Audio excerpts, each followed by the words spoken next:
나의 죄악을 맑게 씻으시며 나의 죄를 깨끗이 제하소서. 물은 나는 내 죄가 나오니 내 죄가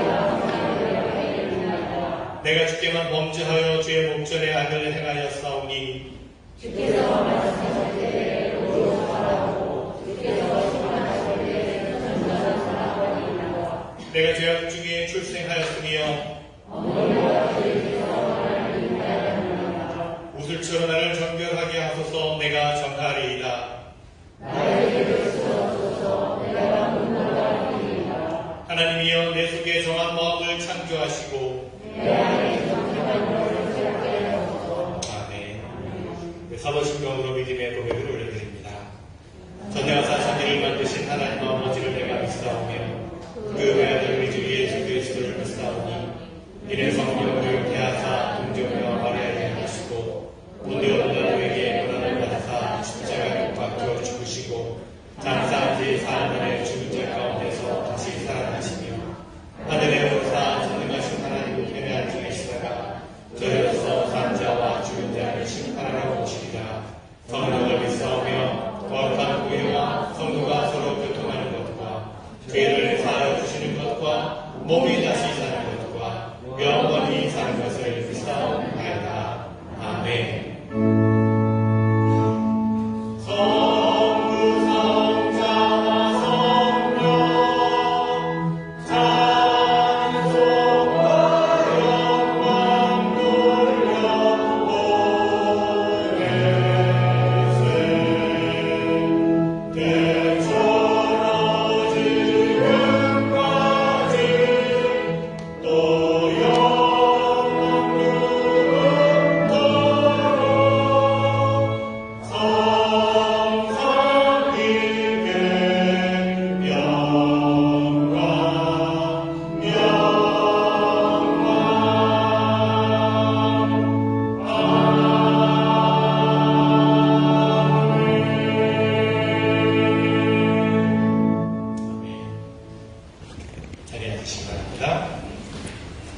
오늘도 거룩한 국제 기쁜 주님의 날에 또 예배 자리에 함께 하신 여러분 한 분 한 분 주님의 이름으로 환영하고 축복하고 또 사랑합니다. 또 영상으로 가정에서 예배 드리시는 분들도 주님의 이름으로 축복합니다. 우리 한번 서로 인사 나누겠습니다. 사랑합니다. 축복합니다. 감사합니다. 네, 감사합니다. 이 복되고 귀한 날 또 우리 방문자가 계셔서 여러분께 소개해 드립니다. 우리 임현준 집사님의 부모님께서 한국에서 잠시 방문하셨는데 임충렬, 김경수 선생님께서 방문하셨습니다. 저쪽에 앉아계신데 환영합니다. 축하합니다. 네, 아드님 가정 또 자녀 손주들 보러 오셨는데 오시는 동안에 좋은 휴식과 또 재충전과 또 기쁨의 시간이 되었으면 좋겠습니다. 여러분도 예배 후에 교제하시고 또 나누셨으면 좋겠습니다. 다시 한번 환영합니다. 교회 소식을 나누도록 하겠습니다. 요즘 또 최근에 오미크론 하위 변이가 또 이렇게 기승을 들여서 여러 가지 또 확진자들도 늘어나고 있는 상황인데 여러분 이럴 때 더욱더 조심하면서 안전한 예배를 드릴 수 있도록 협력해 주시고 자유롭게 이렇게 판단하셔서 또 협조해 주시면 되겠습니다. 예배 전에 또 발열 체크, 손소독 해주시기 바라고요. 온라인 예배도 계속해서 진행하게 됩니다.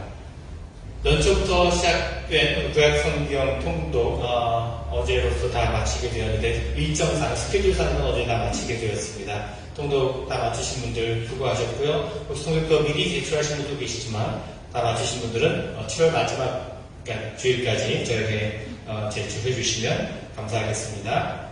제자 등록 공부 오늘 목요일부터 시작을 하는데요. 목요일 오전 10시 성가대실에서 있습니다. 혹 신청 못하신 분들 또 그날 오실 수 있으면 함께 하셔도 좋고요. 아직 교재가 오고 있는 중이에요. 아직 도착하지 않았거든요. 주문해서 오고 있는 중인데 그래서 혹시 교재가 시간 안에 못 오게 되면 제가 신청하신 분들께는 개별적으로 또 안내해 드리도록 하겠고요. 수요일 메시지 보낼 때 자세한 안내를 또 드리도록 하겠습니다.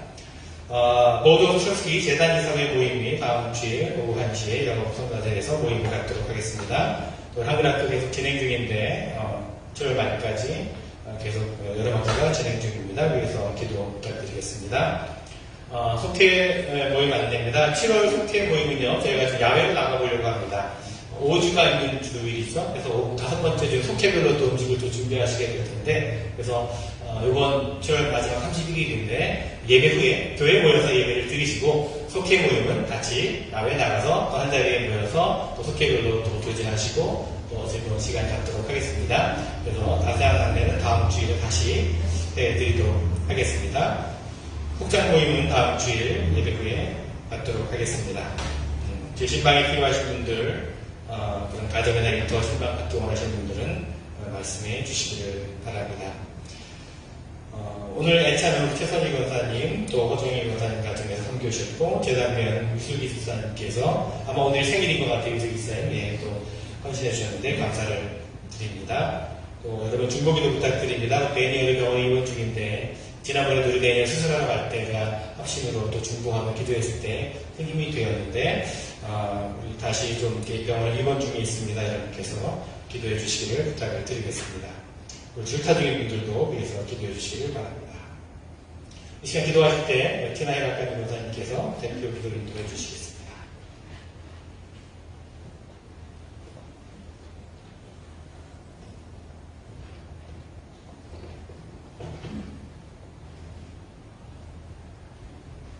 기도하겠습니다. 하나님 아버지, 그 크신 은혜와 한없는 사랑에 감사를 드립니다. 오늘 하루를 온전히 하나님께 영광을 돌리게 하는 예배 시간이 되게 하옵소서. 예배로 말미암아 온 교인들이 한 공동체의 친교를 갖게 하옵시고 진실된 마음을 주사 신령과 진정으로 예배하게 하소서. 하나님의 은혜로 영육간에 회복의 기쁨을 누리는 성도들 되게 하옵시며 오직 주의 말씀을 붙잡고 승리하는 삶이 되도록 도와주시오며 세상에서 빛과 소금의 역할을 감당하기에 조금 더 부족함이 없게 하여 주소서. 어제보다 나은 오늘의 믿음의 삶이 되게 하시며 언제 어디서나 그리스도의 향기를 나타내며 성령의 열매를 많이 맺게 주 안에서 승리와 부족함이 없게 하여 주소서. 코백 바이러스라는 악성이 2년 이상을 지나고 있고 또 BA5라는 바이러스가 오고 있습니다. 이 또한 주님의 믿음으로 저희들이 기도하오니 하나님의 말씀의 능력이 되어 하루속히 사라질 수 있도록 주님께서 도와주시옵소서. 온유하신 하나님, 이 시간에 주시는 하나님 말씀의 진리로 충만한 시간 되게 하옵시며 말씀을 전하여 주실 우리 김배선 목사님께 성령의 이름을 부어주사 선포되는 생명의 말씀이 저희의 굳은 심령을 치료와 위로와 변화가 임하는 놀라운 시간이 되게 하여 주옵소서. 말씀 안에서 우리 믿음이 더 단단하게 서게 하여 주옵소서.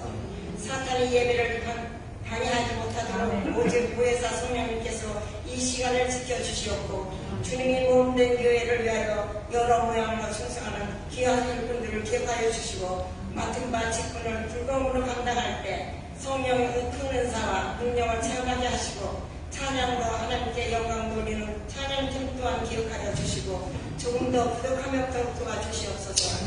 특히 내조하시는 사모님에게도 그리스도의 은혜와 사랑을 성도들에게 나눠주기에 조금 더 부족함이 없도록 축복하여 주시옵소서.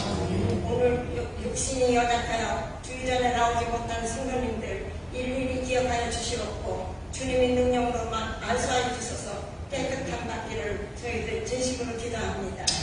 주님이 말씀이라면 무엇이라도 순종하고 행할 수 있는 산 믿음의 성도들이 되게 하여 주옵소서. 오늘 우리들의 삶을 말씀을 묶어주셔서 주님과 늘 동행하게 하시고 제약에서 구원해 주신 우리 주 예수 그리스도의 이름으로 기도드렸사옵니다. 아멘.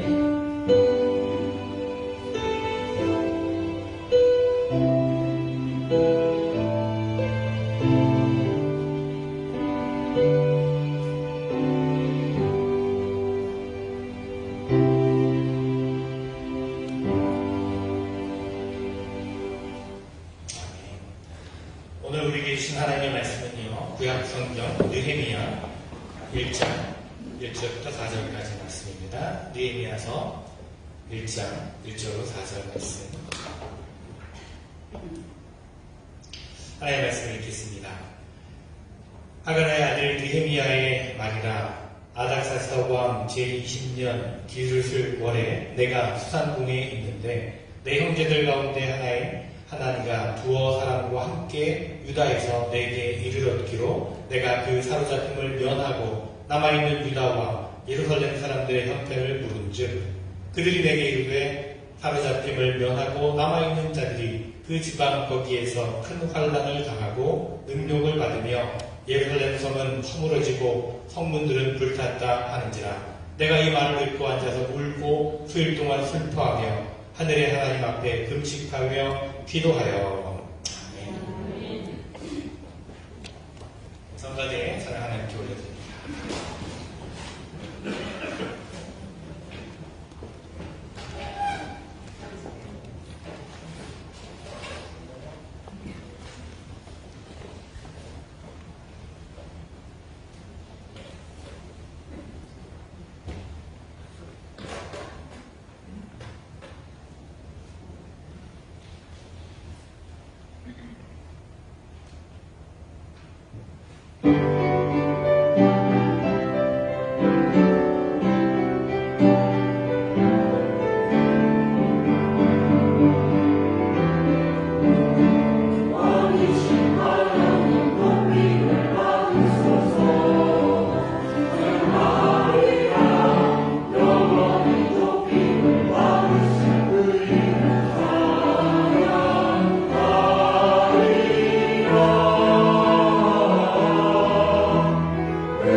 하나님께서도 드리신 줄 믿습니다.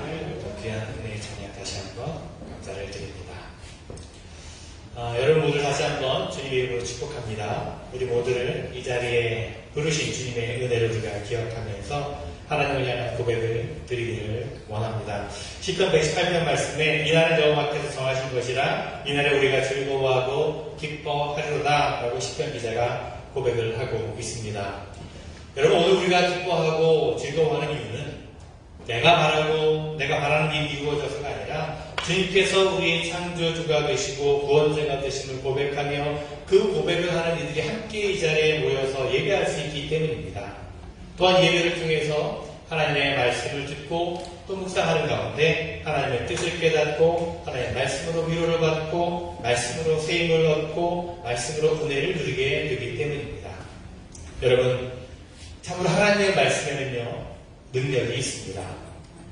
하나님의 말씀에는요 사람을 변화시키는 능력이 있습니다. 감리교회 창립자인 요한 웨슬리 목사님의 집에 어느 날 젊은 강도가 들어와서 돈을 요구했습니다. 웨슬리 목사님은 가진 것이 별로 없었는데 자기 수중에 있는 돈을 전부 그에게 주면서 이렇게 말했다고 합니다. 형제여, 이것은 당신이 나에게서 강제로 가져가는 것이 아니라 내가 기꺼이 당신에게 선물로 주는 것으로 하십시다. 강도는 충격스럽게 대답을 했습니다. 아니 그게 무슨 차이가 있습니까? 그리고 그 돈을 받아 들고 돌아가서 집을 나가려고 하는데 웨슬리 목사님이 다시 그를 불러서 말합니다. 잠깐만, 내가 당신을 위해서 준비한 선물이 하나 더 있습니다.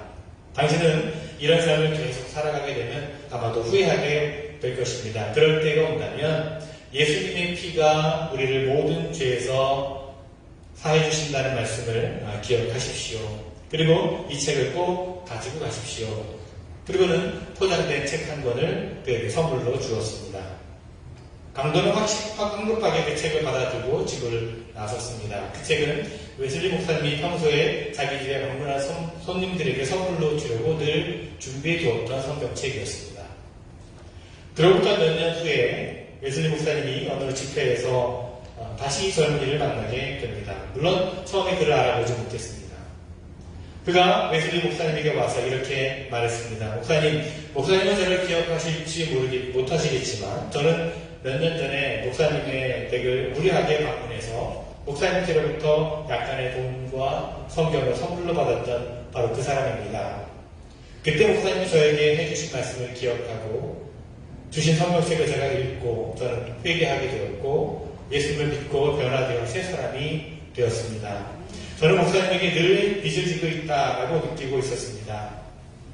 그래서 오늘 목사님을 이렇게 찾아와서 뵙게 된 것입니다. 저도 목사님을 위해 선물을 준비했습니다. 그것은 몇 년 전에 저에게 주셨던 그 돈의 몇 배가 됩니다. 이것을 목사님의 선교 사역을 위해 다시 선물로 드립니다. 이 돈을 하나님의 말씀을 전하는 일에 써주시고 저를 목사님의 동역자로 받아주시기를 바랍니다.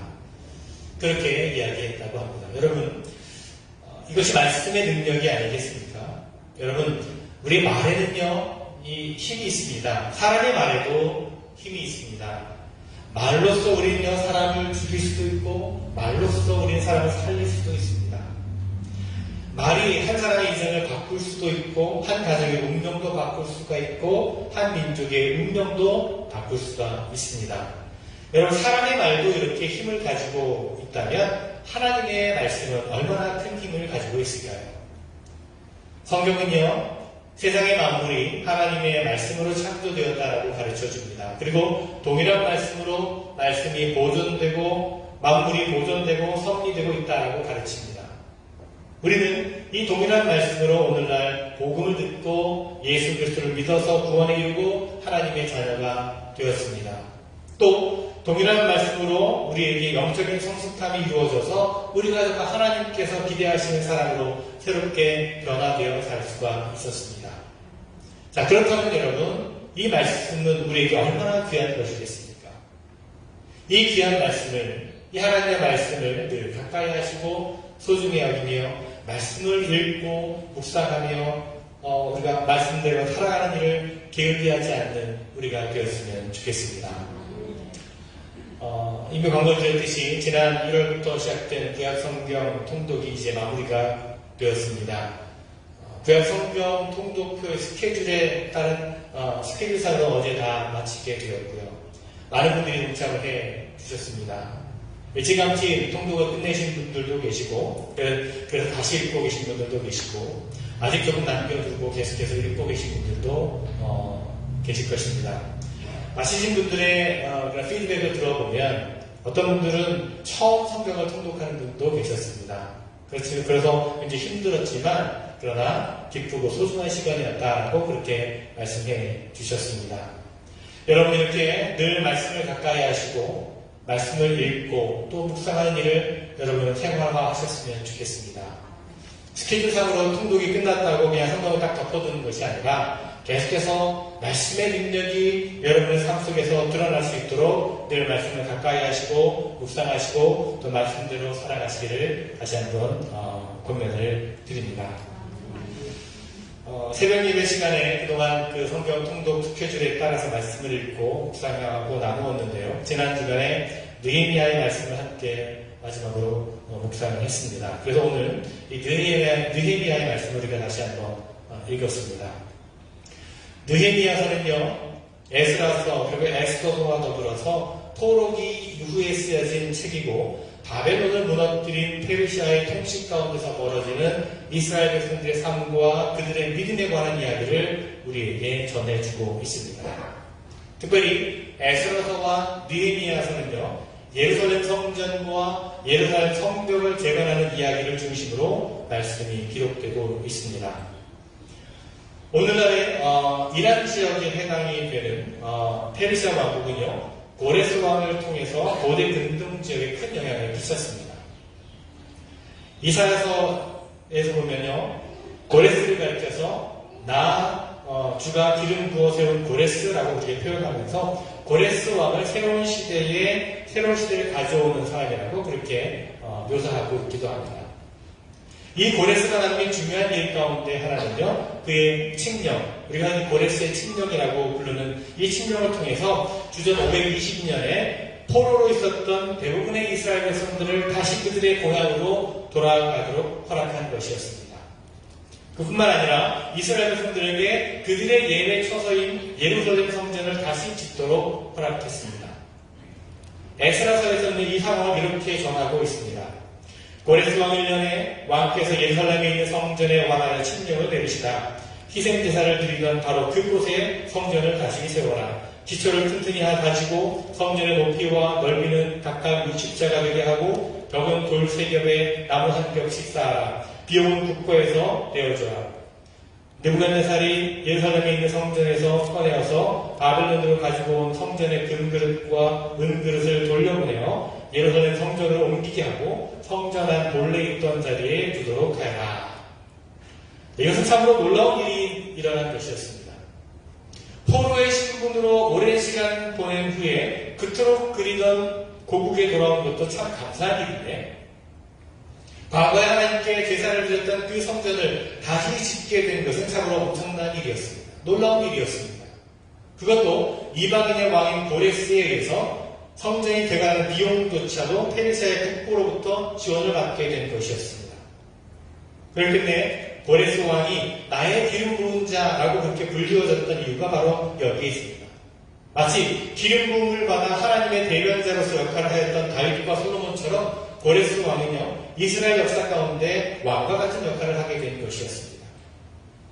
자, 그렇게 해서 이제 이스라엘 백성들은 솔로몬 성전에 이어서 두 번째 성전을 완성하고 봉헌할 수 있게 되었습니다. 이스라엘 백성들은 이제 두 번째 성전의 시대를 맞이하게 된 것이었습니다. 이스라엘 백성들은 그들에게 주어진 놀라운 회복을 경험하게 되는데 그것이 바로 성전을 통해 이루어졌습니다. 이 두 번째 성전의 의미를 우리가 더 깊이 이해하기 위해서는요, 첫 번째 성전에 대한 이해가 필요합니다. 자, 첫 번째 성전은 여러분도 잘 아시듯이 다윗에 의해서 모든 것이 준비가 되었고 또 그 아들 솔로몬에 의해서 성전이 완공이 되었습니다. 그 성전은요, 다윗과 솔로몬에 의해서 이루어진 왕국과 그 왕조에 대한 종교적인 표현으로 이해되어졌습니다. 하나님의 통치가 다윗 왕가로 이루어졌으니 성전, 곧 하나님을 예배하고 제사 드릴 처소가 마련된 것입니다. 그렇기 때문에 왕은 국가의 어떤 제사장적인 역할을 감당하게 되었습니다. 예루살렘에 지어진 성전을 통해서 하나님의 통치와 하나님의 임재가 이스라엘 가운데 있다는 것을 증거하게 되는 것입니다. 하지만 이러한 의미를 가진 첫 번째 성전이 바벨론이라고 하는 이방 민족에 의해서 완전히 무너지게 되었고 모든 것을 잃어버린 상실된 시대를 맞이하게 된 겁니다. 그리고 이제 이스라엘 백성들은 긴 포로 생활을 하면서 이방 땅에서 성전이 아닌 곳에서 어쩔 수 없이 하나님을 예배하게 되었습니다. 물론 이후에 성전이 다시 재건이 되었지만 이 첫 번째 성전이 가졌던 의미와는 두 번째 지어졌던 성전의 의미가 같을 수는 없었습니다. 마치 욥이 고난받기 이전에 그의 자녀들을 생각한 것과 고난 후에 생긴 자녀들을 대하는 것은 같을 수가 없는 일인 것처럼 말이죠. 그렇다면 그들에게 있어서 두 번째 성전이 가진 의미는 과연 무엇일까요? 그들에게 두 번째 성전의 의미는 국가나 어떤 왕권의 회복이 아니라 바로 예배의 회복에 있었습니다. 정치적으로 이미 무너진 나라이기 때문에 더 이상 다윗과 솔로몬이 세웠던 왕권을 기대할 수 없기에 성전은 더 이상 다윗 왕가나 국가를 상징하는 그런 건물이 될 수가 없었습니다. 또한 두 번째 지어진 성전에는요, 더불어 새로운 의미가 부여되었습니다. 그것은 만민이 기도하는 집이라는 겁니다. 이전의 성전이 모든 이스라엘 백성들이 모여서 제사를 드리고 절기를 지키는 곳이었다면 이 두 번째 성전은 더 나아가서 만민들의 기도하는 집이 되었다라고 하는 것입니다. 여러분, 오늘날 우리 교회가 가지고 있는 의미는 바로 이 의미를 모두가 포함하고 있습니다. 우리가 찬양과 감사로 예배 드리는 것도 예배의 처소이고 모든 이들이 기도로 하나님을 만나는 것도 또한 교회입니다. 자, 이렇게 예루살렘으로 돌아온 이스라엘 백성들에게 성전이 다시금 지어져서 예배의 장소가 생기게 되었는데요. 그런데 이들에게는 또 다른 중요한 관심이 있었습니다. 중요한 문제가 그들에게 있었습니다. 그것은 이제 그들이 어떤 공동체를 만들어 가야 하는가 하는 것이었습니다. 자신들이 누구인지, 하나님의 백성인지 확인하는, 하나님의 백성이 누구인지 그것을 확인하는 정체성에 대한 질문이 그들에게 주어졌습니다. 이것이 중요한 관심이 된 이유는요, 당시 포로로부터 돌아온 사람들이 성전을 세우려고 할 때 그 땅에 이전부터 머물러 있었던 남겨진 사람들이요, 이것을 거부하고 방해하는 장면이 나옵니다. 그 땅에 살고 있었던 사람들은 그들의 선조들의 이야기를 어렴풋이 기억을 하면서 하나님을 예배했지만 주변의 여러 지역에서 다른 문화와 접하면서 다른 종교와 혼합된 신앙을 가지게 되었습니다. 자, 이런 상황에서 자신들이 누구인지에 대한 이 정체성에 대한 문제가 굉장히 중요하게 대두가 되었다는 겁니다. 에스라, 느헤미야는요, 기원전 6세기, 5세기에 이런 혼란스러운 역사 가운데서 그들의 정체성을 찾고자 하는 노력들이 담겨진 그 이야기를 전해주고 있습니다. 하나님에 대한 신앙을 지키며 포로기에 엄청난 고난과 억압과 고통을 겪은 이들에게 고향으로 다시 돌아온 후에 첫 번째 그들이 경험되어진 것은 그 땅에 살고 있는 사람들이 혼합된 종교 생활로 인해서 그들의 정체성을 잊어가고 살아가고 있는 모습이었습니다. 그래서 나라가 존재하지 않고 사회적인 기반이 없어진 땅에서 새롭게 이제 공동체를 다시 이루어가야 되기 때문에 그들은 자신들을 구별질 수 있는 것이 필요했던 겁니다. 그렇기 때문에 그들은 규범과 또 규정들을 강조하는 종교적인 공동체를 형성하게 되었습니다. 물론 공동체를 이루는 데 있어서 성전에서 행하는 의식도 중요하지만 더욱더 중요했던 것은 바로 하나님의 말씀을 중심으로 살아가는 것에 있었습니다.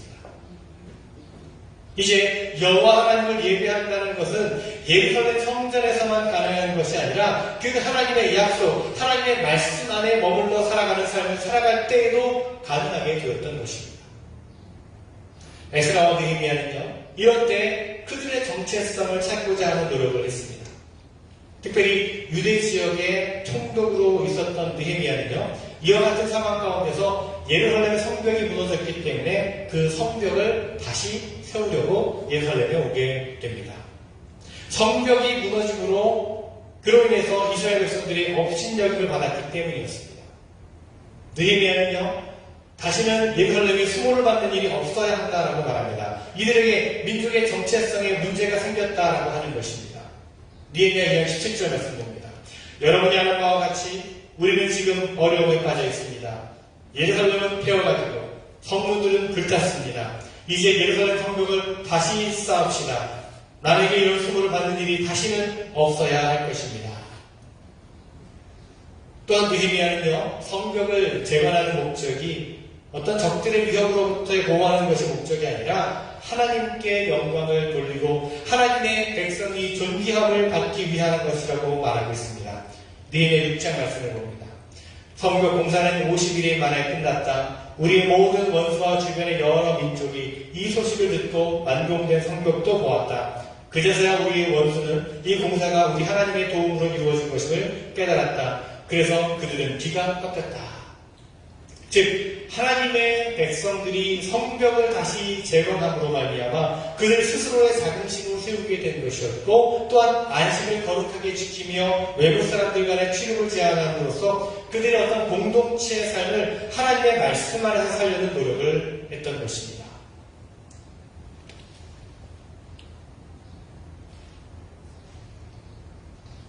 자, 에스라와 느헤미야는요, 그런 노력을 통해서 이스라엘 백성들의 정체성을 지키고 그들이 하나님의 백성을 잊지 않게 하려고 했던 것입니다. 그렇습니다, 여러분. 이스라엘 백성들에게 이루어진 이 회복은 바로 그들의 정체성을 다시금 찾는 과정이었다는 것입니다. 그것은 다름 아닌 다시금 하나님의 말씀 안에 살려는 노력이었습니다. 즉 하나님께서 말씀하시는 삶의 방향, 하나님께서 가르쳐 주시는 그 길을 따라가는 것이었습니다. 그리고 에스라와 느헤미야는 그들이 그 방향을 잡고 잘 갈 수 있도록 도움을 주었던 사람들이었습니다. 그들은 어떤 영웅이나 영웅적인 모습이나 어떤 카리스마를 가지고 그 백성들을 이끌려 하지 않았습니다. 오히려 백성들이 그들에게 도움을 요청하기도 합니다. 에스라가 직접 사람들에게 정결함을 지키고자 명령한 것이 아니다. 강요한 것이 아니다. 사람들이 스스로 그렇게 결단하도록 인도했습니다. 느헤미야가 직접 성벽을 짓지 않고 사람들이 성벽을 스스로 지을 수 있도록 도왔습니다. 오늘 우리가 읽은 말씀에서 느헤미야는요, 먼저 그곳에 남아있는 유다 사람들의 형편은 어떠한지, 예루살렘의 형편은 어떠한지를 물었습니다. 그는 어떤 성취를 이루고자 한 것이 아니라 그들의 삶의 형편과 그 모습을 알고 싶고자 했습니다. 여러분, 어찌 보면요, 우리가 살아가고 있는 이 세상이며 마치 포로로부터 다시 돌아온 이스라엘의 백성들이 경험했던 그런 같은 모습을 우리가 지금 살아가고 있지 않는가, 그런 시대를 우리도 살아가고 있지 않는가 생각해 봅니다. 이 혼란의 시대에, 이 어려운 때에 우리는 우리가 누구인지, 우리가 어떤 존재인지, 삶의 의미는 과연 무엇인지 잊고 살아갈 때가 참 많이 있습니다. 그렇게 우리의 정체성을 잃어버리게 하는 혼돈과 혼란의 시대를 지금 우리는 살아가고 있습니다. 요즘 같은 팬데믹의 상황에 또 경제적으로 어렵고 혼란한 상황 속에서 더욱더 그러합니다. 자, 이런 시대에 예수 그리스도를 믿는다고 하는 것이 과연 무엇인지 우리가 혼란스러울 때가 있습니다. 예수 그리스도를 믿는 것 때문에 오히려 비난의 대상이 되기도 합니다. 이런 시대에 믿음의 순수함을 지킨다는 것은 때로 바보 같고 어리석은 모습처럼 보여지기도 합니다. 이런 시대를 살아가는 우리들에게 오늘 느헤미야가 품었던 마음이 우리에게로 있었으면 좋겠습니다. 오늘 말씀은요, 느헤미야의 마음을 우리에게 전해주고 있습니다. 그의 마음은 혼란스럽고 정체성을 찾기 어려운 시대를 향한 겸손하고 정직한 그런 마음이었습니다. 느헤미야는 이스라엘 백성들이 고생하며 업신여김을 받으며 성벽이 무너진 상황을 듣고 주저앉아 울기 시작합니다. 사실 느헤미야는 총독이라고 하는 이런 관리자의 자리에 있었기 때문에 그가 소식을 들었을 때에 자신이 가지고 있었던 어떤 힘과 권력을 이용해서 어떤 조치를 취할 수도 있었을 것입니다. 그러나 느헤미야는 그 말을 듣자마자, 그 소식을 듣자마자 슬픔과 금식으로 먼저 하나님께 기도를 드리기 시작합니다. 이 모습은 그가 기도의 사람이라는 것을 보여주고 있습니다. 그는 세상의 어떤 방법보다 더 하나님께 맡겨드리고 하나님의 도우심을 구하는 것이 최고의 방법이라는 것을 알고 있었습니다. 그렇기 때문에 그의 기도는 고난받는 사람들의 마음을 품는 기도였습니다. 자신의 삶을 내려놓고 하나님의 뜻과 방법을 알아가려고 하는 기도였습니다. 하나님의 도우심을 구하고 하나님의 능력과 신실하심을 의지하는 믿음의 기도였다는 것입니다.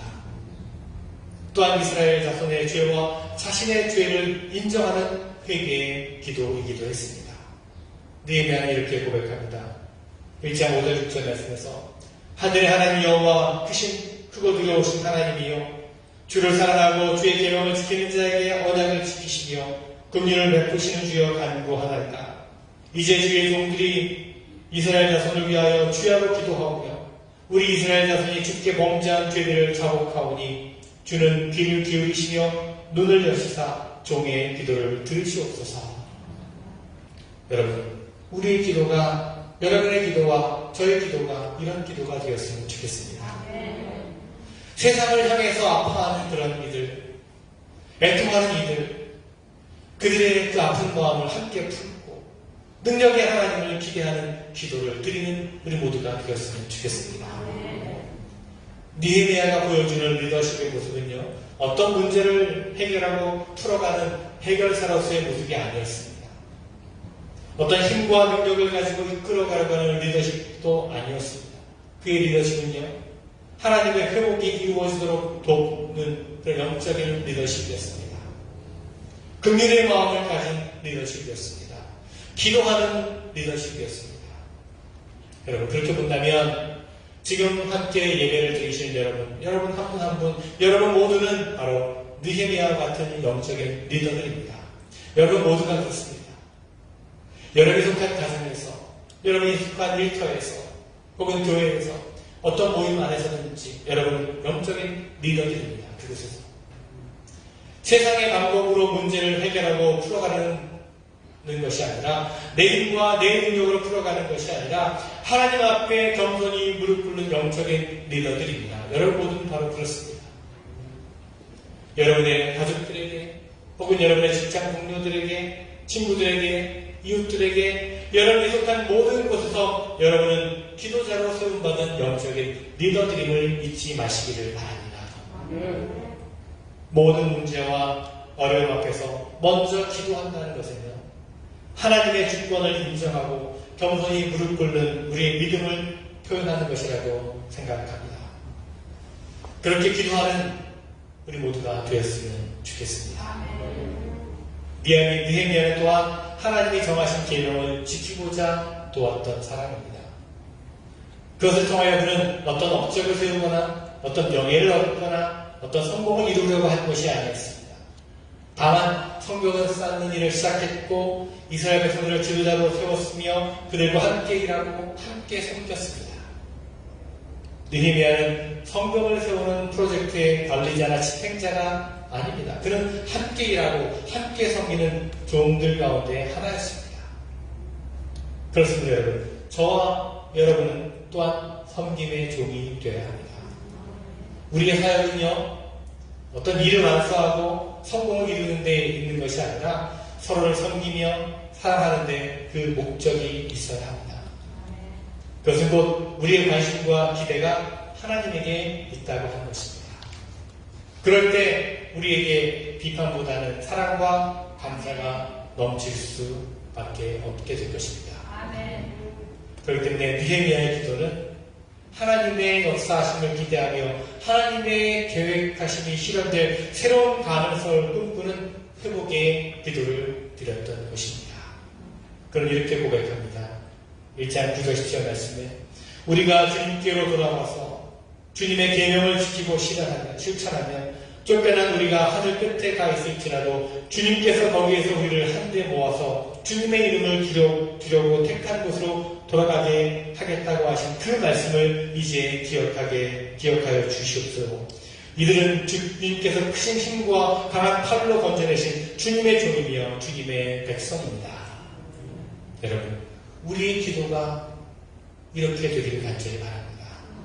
하나님의 약속을, 하나님의 말씀을 기억하며 하나님께서 허락하신 그 약속을 의지할 때에 우리가 믿는 하나님이 누구신지 우리는 깨닫게 될 것입니다. 하나님이 누구신지를 우리가 깨닫게 될 때 우리가 누구인지 또한 우리는 깨닫게 될 것입니다. 그렇게 우리의 정체성이 다시 회복되고 우리의 예배의 처소가 다시 온전해지고 우리의 삶에서 그분의 말씀과 그 뜻대로 살아가는 것, 그것이 바로 하나님께서 허락하신 진정한 회복이요 진정한 소망인 줄 믿습니다. 여러분이 어렵고 혼란스러운 시대에 살아가는 이때 그 회복과 소망을 늘 경험하고 또한 회복과 소망의 통로가 되는 그런 여러분들 되었으면 좋겠습니다.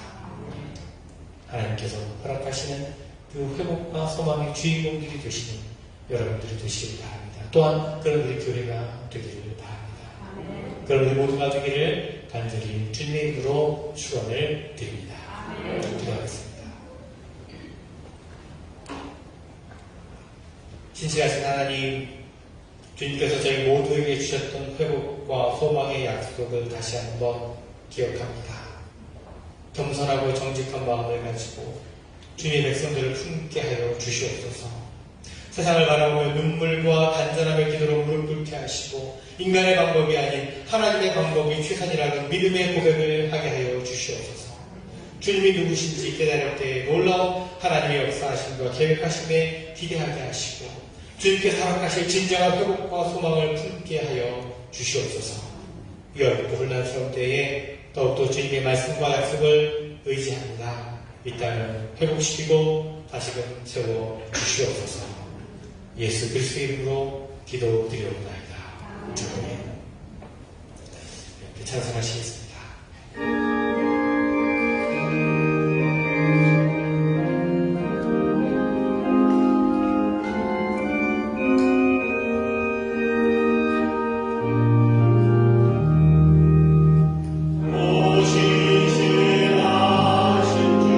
내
되어 살게 하시고 우리가 어떤 형편과 상황 가운데 있을지라도 참된 회복과 소망의 기대를 허락하신 은혜 감사를 드립니다. 하나님께 베푸신 은혜와 사랑을 다시 한번 기억하며 감사하며 예물을 드립니다. 기뻐 받아 주시옵소서. 참으로 우리가 드림으로 말미암아 우리의 삶에 더욱더 기쁨과 감사가 회복되게 하시고 무너진 자리들마다 다시금 세워지고 일으켜지는 역사가 나타나게 하여 주시옵소서. 참으로 이 드려진 모든 예물 아버지 하나님 그 예물을 축복해 주시고 하나님의 나라와 하나님의 사랑이 필요해 쓰여진 예물 되게 하시고 무엇보다 여러가지 간구함과 간절함으로 드린 그 기도를 들으시고 응답해 주시기를 원합니다. 감사드리며 예수 그리스도의 이름으로 기도드려옵나이다. 아멘.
이제는 우리 주 예수 그리스도의 은혜와 하나님 아버지의 크고 놀라우신 사랑하심과 성령님의 감화, 역사, 교통, 충만, 내주하심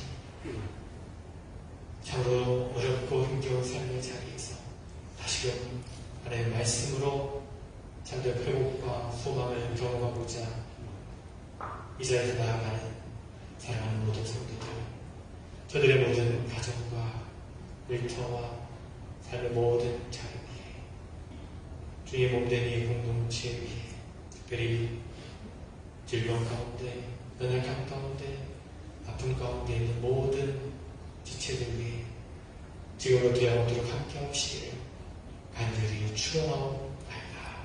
아멘.